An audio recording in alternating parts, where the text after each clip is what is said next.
Hey everyone, welcome back to my channel, The Hungry Tourist. Today I'm taking you on a journey with me to the city that never sleeps, New York City. I'm going to show you all the amazing sights, restaurants, and hotels that I visited on my trip. So buckle up and let's get started. Hey, and don't forget to hit that like and subscribe button if you are enjoying this video. It helps me so much with the algorithm.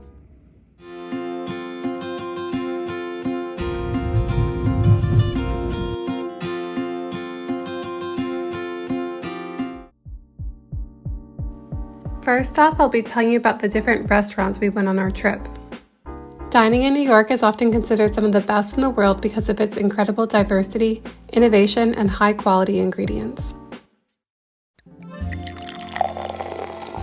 Boone Soupe.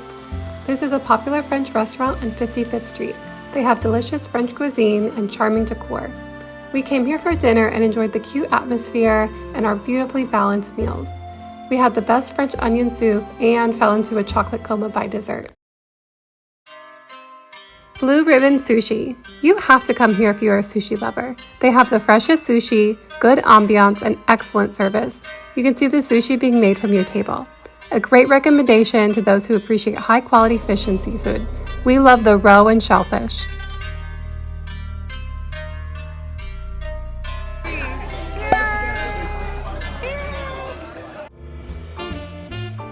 Russ and Daughters. This is where you will have the best bagels in New York, in my opinion. I love anywhere I can order bagels and lox, and that is their specialty. Everything is made in-house, so you get that beautiful fresh baked bread aroma while you're eating. They are well known for their bagel boards, caviar, and latkes, which we ordered, of course. So delicious, 1,000,000 times recommend. Aston Court. Aston Court is a beautiful restaurant located in the St. Regis Hotel. Be prepared for an exquisite fine dining experience. Their brunch is amazing with really big portions. That actually surprised me, and impeccable service. Mountain House Manhattan. This place has excellent Sichuan food. It's so cool looking and very lively. It does get crowded, so definitely make reservations, and even then you may still have to wait. But if you like delicious, spicy, and authentic Chinese food, this is the spot for you. We also enjoyed going to Chinatown in Brooklyn. Visitors can find a wide variety of authentic Chinese cuisine, including dim sum, hot pot, and regional specialties. This place had some of the best braised pork I have ever had. Another great spot is Xian Famous Foods. Oh, Dumpling. It's a cute hole-in-the-wall dumpling spot in Brooklyn. They have amazing, yes you guessed it, dumplings and burgers. Definitely give them a try.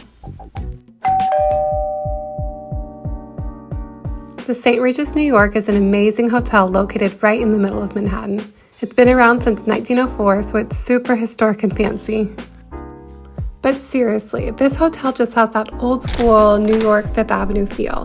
This is the only time during our trip that we actually spent time in our hotel to relax and enjoy. It's definitely a 5-star experience.